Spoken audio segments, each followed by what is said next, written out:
I've done lots of questions on probability from the NCFE content that we've got access to. So there's about 4 exams I squeezed together and took all the probability questions out, which we've done some time ago, and they're available on Atom when I've recorded the session. And I've got some more questions here from this website here, which is Past Functional Skills. It's a good website and it's free until you start clicking, yes, I want to do the exam. So it's exactly the same content as what you can find for free. And then when you click, I want to do the exam, it suddenly starts asking for money and things like that. So if you want to use Past Functional Skills for question content, absolutely, but choose the revise button at the top, and then it scrolls down to the topics. If you want to use other websites that are pretty good, BBC Bitesize is really good, that it goes through how to do things. Obviously, if you typed into YouTube, how do I add fractions? It'd give you hundreds of people that can show you how to do that. Corbett Maths is another good one for additional practice on certain topics. Because on Atom, it goes through every topic, which is great. But if your understanding is no better after you've finished the topic than it was before, it doesn't give you that additional content, or it doesn't break it down to level 1. So say if you we'll go for probability. Say if you're really struggling on probability, if you sign up to level 2, the Atom content is based at level 2. So it might be a case of, right, where can I find some easier content to look at to build my knowledge up? And then once I'm comfortable with level 1 knowledge or E3 knowledge, then I can look at the level 2 knowledge. So that's what I would say is Atom is good. It covers all content.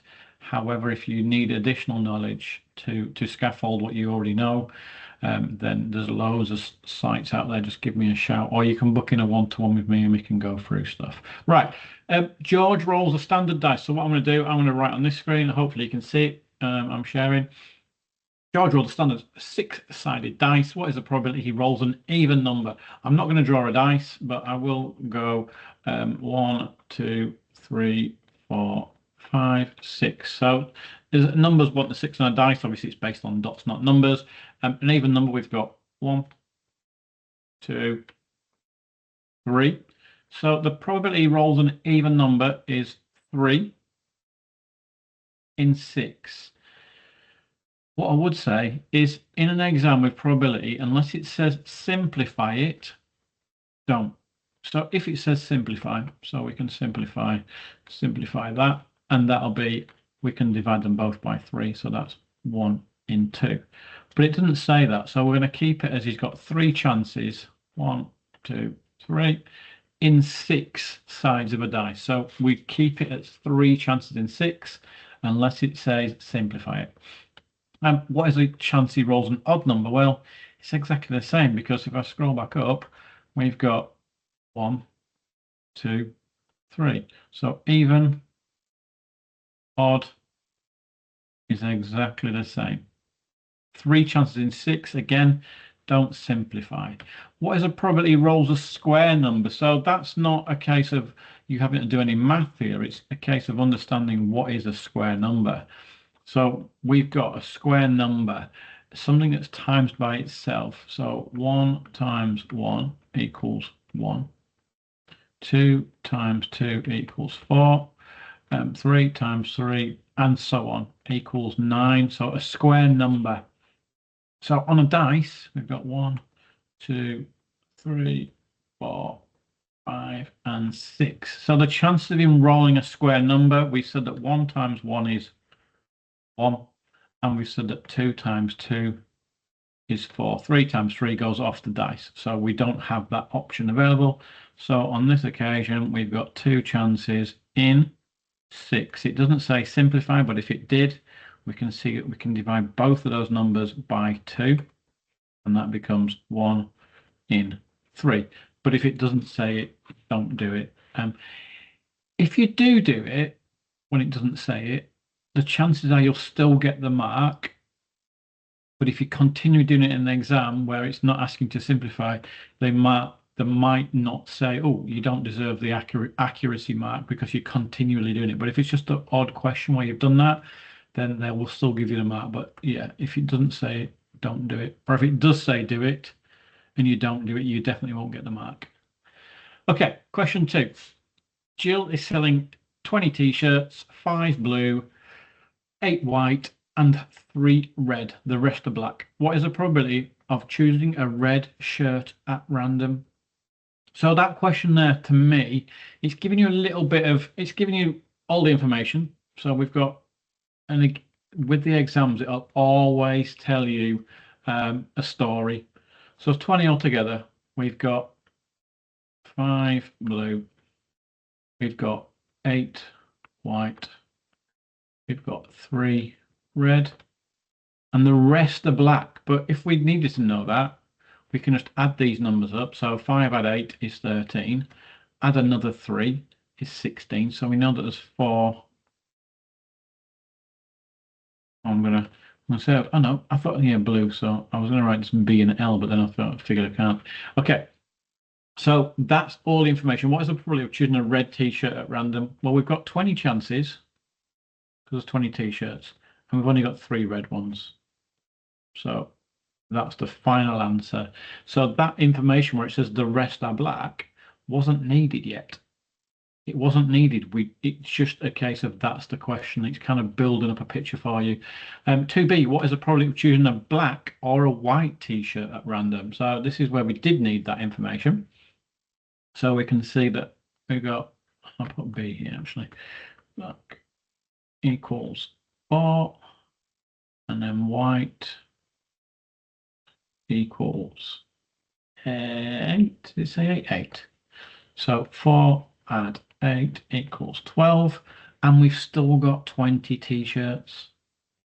It's one of those questions where it says, oh, if you pick one t-shirt out and put it on the side, and then you pick another one out, then the second time you dip in, you've only got 19, but it doesn't say that. It's just saying if you picked out a t-shirt at random. We've got 12 chances in 20. As you can see, again, it doesn't say simplify, but we could divide both by 2. That becomes 6 over 10. And we can divide it again by 2. So that becomes 3 in 5. And that's, but I say, don't divide it if you don't have to. So let's keep it to that. Let's roll down. That was 2 done. 3. Let me scroll up a little bit. So you should be understanding now that when we're doing probability, it's set out like a fraction, unless it tells you otherwise. On some level 2 questions, it'll say give your answer as a decimal or give your answer as a percentage, and it hasn't come to those sort of questions yet. But if it did, once you've got the fraction, if you've watched the fraction and the decimal and percentage session, once you've got your fraction, that's all you need for any number, because the top number divided by the bottom number is a decimal, and times that decimal by 100, and you've got your percentage. So if you have a fraction, you don't have to do any other kind of figuring out on the question, because you've got your decimal and your percentage right there in front of you. Right, so question 3. Brandon has 3 types of sandwiches. There are 6 ham and cheese. Okay, so we got 6. I'm going to write it down, ham and cheese. He's got 10 BLTs and 4 tuna. Okay, 3 times. If he picks one at random, what is the probability to choose a BLT? Really straightforward. We've got 10 BLT and we've got a whole batch of 20 sandwiches. So that is BLT. If he picks one at random, what's the probability to choose a BLT or ham and cheese? So again, it's exactly the same. We're going to add our BLT and our ham and cheese, and it's 1620. So you can now get the gist of what we're doing here. We're kind of looking at grouping some numbers together when he's saying or, black or white, black and white, BLT or tuna, BLT and. So when it's or, we've got that one number. And when it's an and, we're adding those 2 numbers together. Right, so let's have a look.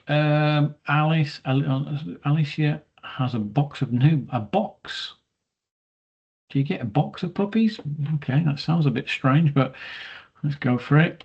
Alice has got a box of newborn puppies.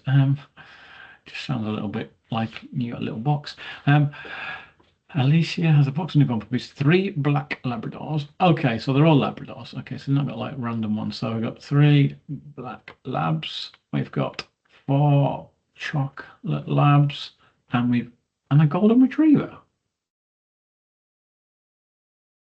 Okay, I don't know much about dogs. I know I've got a dog, but I thought a golden retriever was a completely different dog.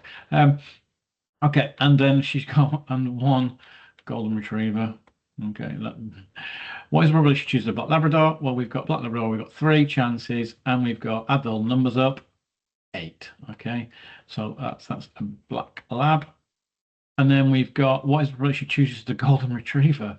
Well, yeah, if that was in a litter of pups and you had black labs and you had 1 golden retriever, I'm not sure if that works.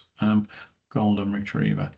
And that's, again, that's the answer, because it says here, look, and a golden retriever. So I'm not saying that's the math in it there, but it's kind of giving you, it's not giving you a number, so you're having to understand that a means 1, a golden retriever. If we go to question 5, are we getting the same ones, or are we stepping it up a little bit now? Let's have a look. I think we're still on the same questions. I don't mind that, but we could get to some harder ones, but I suppose we'll get to those. Viv, right, Viv's here. Afternoon, Viv. We're doing a few probability questions. You've come in at the right time. We're getting to the hard ones now. So we've done the relatively straightforward ones. We're picking a dice and t-shirts and sandwiches and puppies. We're now getting to the more difficult questions, I think. We've got 2 pages. That's okay.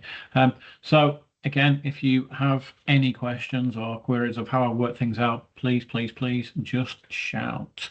Zakaria,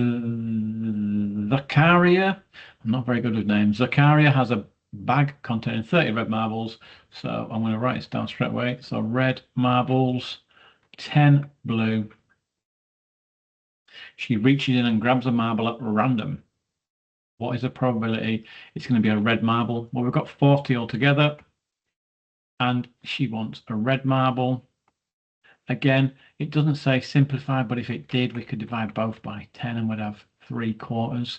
But when it comes to probability, they like you to kind of keep it whole unless it says shrink it, simplify it, because we've got 30 chances clearly taken from that number, and we've added both numbers up together to get 40 altogether. And then B grabs a white marble, exactly the same, but it's the opposite number. We've got 10 in 40. And again, if we divide both by 10, if it asked, we've got 1/4. And that's question 5. And if you look at this symbol, these will all be appearing in non-calculator, but as you can see, we've not done any math. We've done no sums so far. We've done visual maths where we've plucked numbers from questions. We've not actually had to do any calculations yet, and I'm hoping you can see that when it comes to probability, they often have that sort of question where you're plucking information out of a table and you're not really having to do much math. You might have a probability tree, which I think there's some questions on prior to this where you've got like the probability trees that come off there. However, very rarely do they appear in an exam where you've got a double probability, but if they did, when we do those questions, we'll absolutely smash those. Fraser is at a European roulette wheel. Among the 37 numbers available, there is a green 0. Right, so I'm going to put 37 here because I'm not sure what it's, because it's a long question. 37 numbers, right? There's 1 green, so 1 green, and then the rest are black and red in even amounts. What is the probability of getting red? So if we've had to do our first bit of math, so we've done 37, take away 1 equals 36. Okay, and then they're split into even, so we divide 36 by 2 and we can see that's 18. So there's 18 red, and then 18 black. What is the probability he's going to get? What is the probability of getting a red number? 18 chances in 37. That's red. And then a slightly different question here. We've got an American roulette wheel now, of course we have. They have 38. Americans always got bigger things, haven't they? Americans have 38 numbers on theirs. That is a simple European wheel with an additional green 00. Has the probability of landing on green number doubled? So if you think about this one, we've got a 1. So we'll go Europe. We've got a 1 in 37 chance of landing on a green. The American one, okay, let's put USA. We've got a 2 chances in 38. So has the probability doubled? Well, if we shrink that down to 1, it becomes 1 in 19, doesn't it? And you can clearly see there that it hasn't doubled, has it? We haven't doubled our chances, because 1 in 19, 1 in 37 is how do I explain it? It's not quite doubled, because it becomes 1 in 19 and 2 in 38. It's not doubled as it is. There's more numbers. If we were to work it out if we were to work it out again, we can use a calculator for this one. Okay, so we can. So we could just look at them both as a decimal. So if we were having this number here, we got a 1 divided by 37. So in the Europe one, we've got a 0.0. Oh gosh. So this is where, if you're a professional roulette player, you know that the chance of landing on that green 0 is pretty slim. You got 2% chance.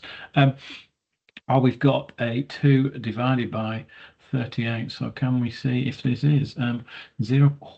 Just right. So then that's 0.052. So has our odds doubled? Let me just double check. No pun intended. I'm sorry. 0.027 times by 2 equals 0. So times by 2 equals 0.054. As you can see, it's not doubled. It's not quite. I mean, it's close, but it's not doubled, has it? It's not quite doubled, because if it doubled, it would be 0.54. So it's not quite doubled. We can't put not quite. Has the probability of landing on green number doubled? Answer: it's not a not quite. It's a no. It's not doubled. Nearly, not quite. C. Which style of roulette wheel has a higher probability of landing on black? Okay, so in the European one, we've got an 18 chance in 37. That's Europe. And in the American version, we've got an 18 chance in 38. So again, rather than think, oh, I'm not sure which fraction is larger, we just look for 18 divided by 37 equals a 0.486, 0.486 for Europe, and then for USA, 18 divided by 38 equals a 0.473. So as you can see, the probability of 18 out of 37 is slightly higher than 18 out of 38. And it would be, because the denominator, if we've got a pizza cutter and we're cutting our pizza into 38 slices, they're going to be slightly smaller slices than if we were cutting our pizza into 37 slices. So yes, that one is higher, and it's a 2-mark question. So that would be, you can't just say Europe, you'd have to say why. And we've shown why, because we've done the 2 questions where we've divided the top number divided by the bottom number, and that gives us our decimal. And we can see that Europe is the best chance of landing on black. Okay, let's scroll into the next one, where I'm hoping, how are we getting more complicated? Because quite often it's still, oh, actually, did we just do that? Was that non-calculator for all of 6? Maybe it was. So maybe we did that wrong. In the fact that, would we have had to do that by non-calculator? How could we have done it? How have we done that then by doing it with a non-calc I mean, that one's quite easy because we can see that the pizza's chopped into 38 and not 37. So, and you've still got 18 chances. So yes, you can see that one is a better odds. But this one, right? How could you have done that one? I suppose, yeah.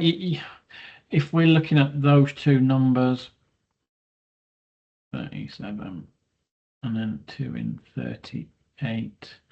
If you looked at doubling that one, it would be a 2 chance in add double that one number there. That's 74. So you can see it's not double, is it? That a 2 in 38 chance, 38 add 38, 38 add 38 is 76. So it's not quite double. Not quite double. So we could have done it like that. With non-calc, I suppose that's the way you'd have to do it. You'd have to kind of like double it up to show what 2 chances on the European one looks like rather than the American one. Let me just scribble that part out there. But non-calc, so yeah, non-calc for the pizza one at the bottom, yeah, that one would have been easier. So let's have a look if this one is as challenging without a calculator. And it's good to have challenges without calculators, purely because those of you who've had a go at the assessment know that is a challenge, getting that information into that paper in the time limit you've got available. The manager of a football team assigns 20 players. 20 players. Hold on. The manager of a football team assigns 20 players a number each. Okay. 1 to 8 for the defenders, 9 to 16 for the midfielders, 17 to 20 for the forwards. The team captain chooses one number at random and that player joins his team. Okay, what's the player is a midfielder.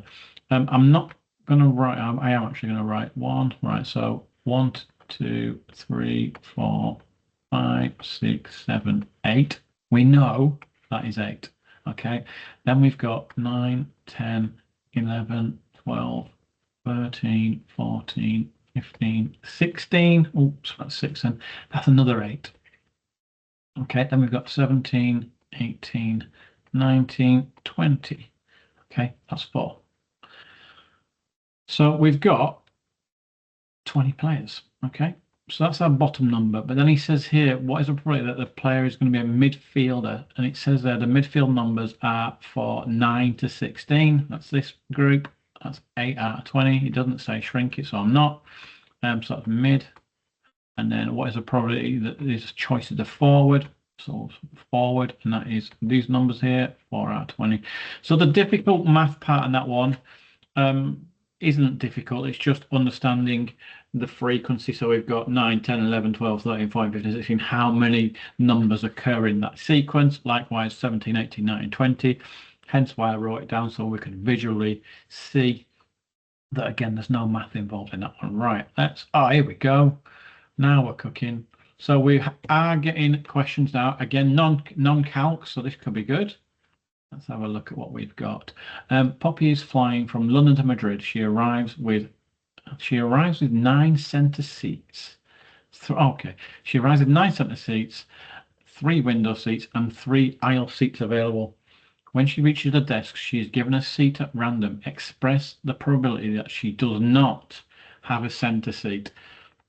9 center, 3 window, 3 aisle. Okay, so we've got 16. No, we've not. Can't add up. We've got 15.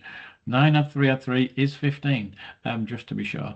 So we know as a fraction, it's going to be out of 15 seats available. But when she gets to the desk, she's given a seat and it's not a center seat. So it's not this one. It's these two together. So that is 6 in 15 as a fraction. And like I said to you before, when we see a fraction, we've already got that number as a decimal. We just do top number divided by bottom number. If we're looking at this, can we see that if we divide this by 3, we're getting a 2. And if we divide this by 3, we get a 5. Okay, so we're getting 2/5. As a decimal, 2/5. If we look at that as a decimal and we're not recognizing we could suggest that if we times this one, if we do the bottom one first, we times this one by 20, we're getting 100. Okay, so now we're talking decimals and percentages. If we times this one by 20, we get 40. So we've now got the same fraction as we had here, but I'd definitely write as a fraction there because we've written exactly what we see. But from that one, we can easily see that our decimal is going to be 0.4, 2/5. 2/5, so splitting 100 into 5 pieces and having 2 back. So 100 divided by 5 is 20, times by 2 is 40. And then once we've got our decimal, we can get our percentage by timesing it by 100. So we move the decimal place twice. If we times it by 100, and that becomes 40%. So that question, more difficult, as in like it's still not allowed to use a calculator, but that fraction there, when I look at 6/15, I definitely don't see 2/5 straight away. There's no reason for me to look at that as 2/5. But when I shrink it and it says 2/5, I then know that's 0.4 or 40%. But if you didn't, look at how we can get that bottom number to 100. And whatever we did with the bottom number, we do with the top number. Once you've got it as part of 100 in a fraction, that's everything you need to know. That's the decimal with a point in the front, and it's as a percentage, it's just that number on its own. So yeah, if you get a question like that where you're not sure what the starting fraction is when it comes to a decimal, see if you can shrink it like we did there, and then grow it towards 100 if you don't recognize what it was there like that. Like yeah, 2/5 is one of those things I just think of 40 parts in 100, or like it says 2/5. Straight away you think 100 divided by 5 times by 2, 40. But again, some people don't. Let's scroll down. That was that one, wasn't it? So we've got the same sort of question again, and this time I'll use a calculator. So I'm guessing the numbers are going to be slightly more complicated. So Lauren picks a card at random from a standard pack of 52, divided equally amongst 4 suits: spades, clubs, hearts, and diamonds. Okay, so we've got 52, we've got 13 spades, 13 clubs, 13 hearts, and 13 diamonds. That's our pack. They are then assigned a value of ace, 2 to 10, jack, queen, or king. Okay, so out of each 13, so we've got 1, 2, 3, 4, 5, 6, 7, 8, 9, 10, 11, 12. Oh, just fitting it on there. 13, right? 1 is the ace. Okay, then we've got 2, 3, 4, 5, 6. 1, 2, 3, 4, 5, 6, 7, 8, 9. Okay, so we've got 9 from there to there. Oh, missed one out. Oh gosh, that looks awful. Okay, I'll keep it like that. So we know there's 9 numbers. And then we've got 11 is the jack, 12 is the queen, and 13 is the king. So we've split our cards into what we would see on a real deck of cards. You wouldn't see a 11, a 12, or a 13. You'd see the jack, queen, and king symbol.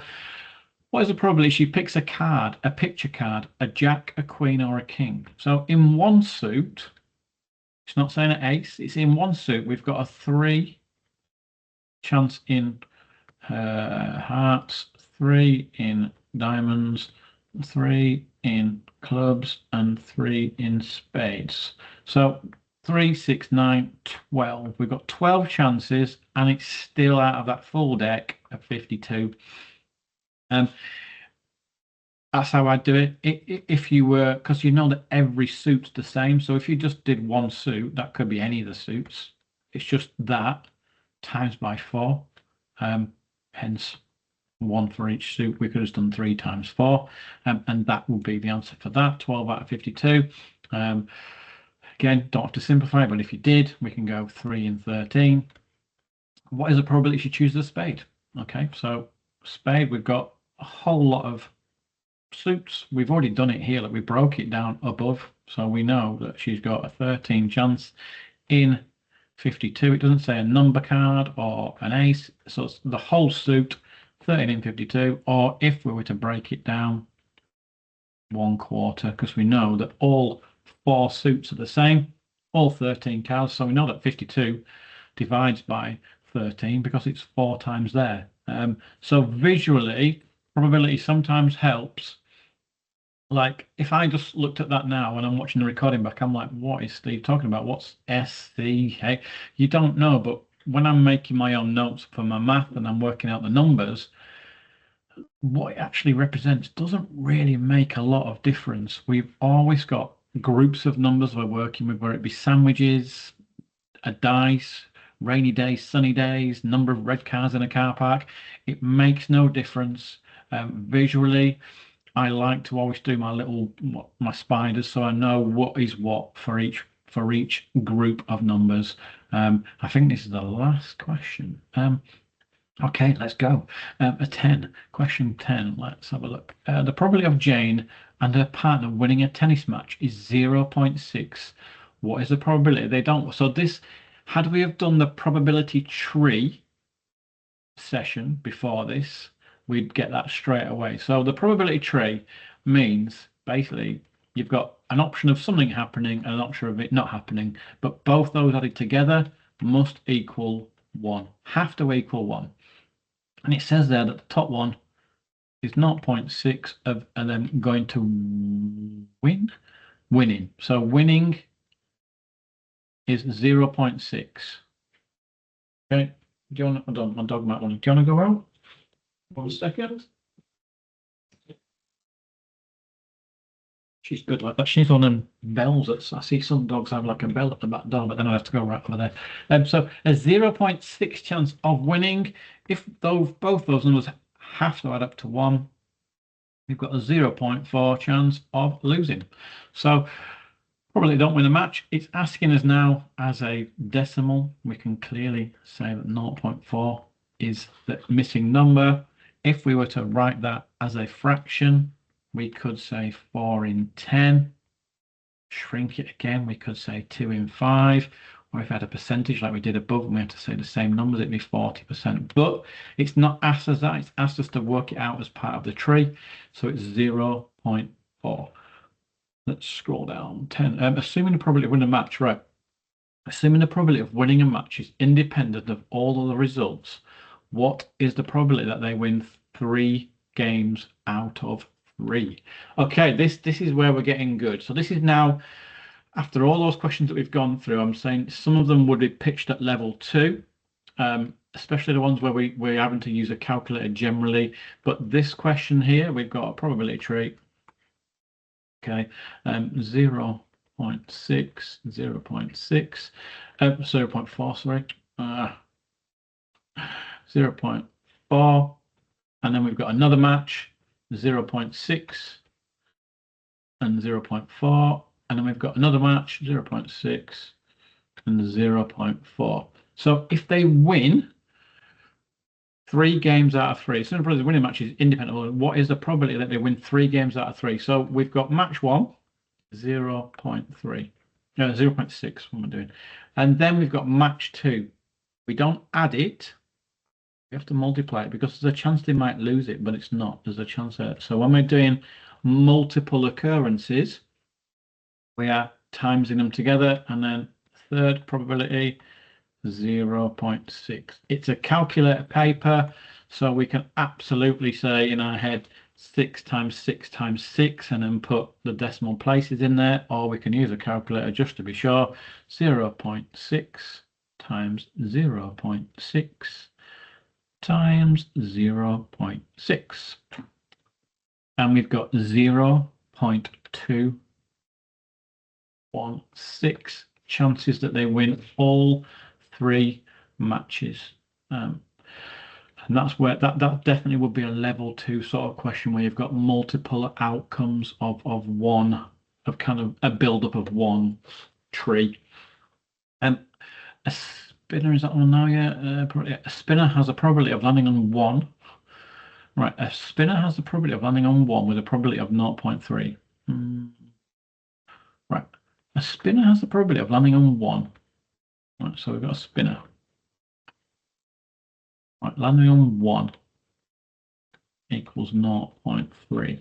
Okay, what is the probability if spun 3 times it does not land on 1 on all 3 spins? Okay, so if we look at this one, we've got 0.3 and 0.7.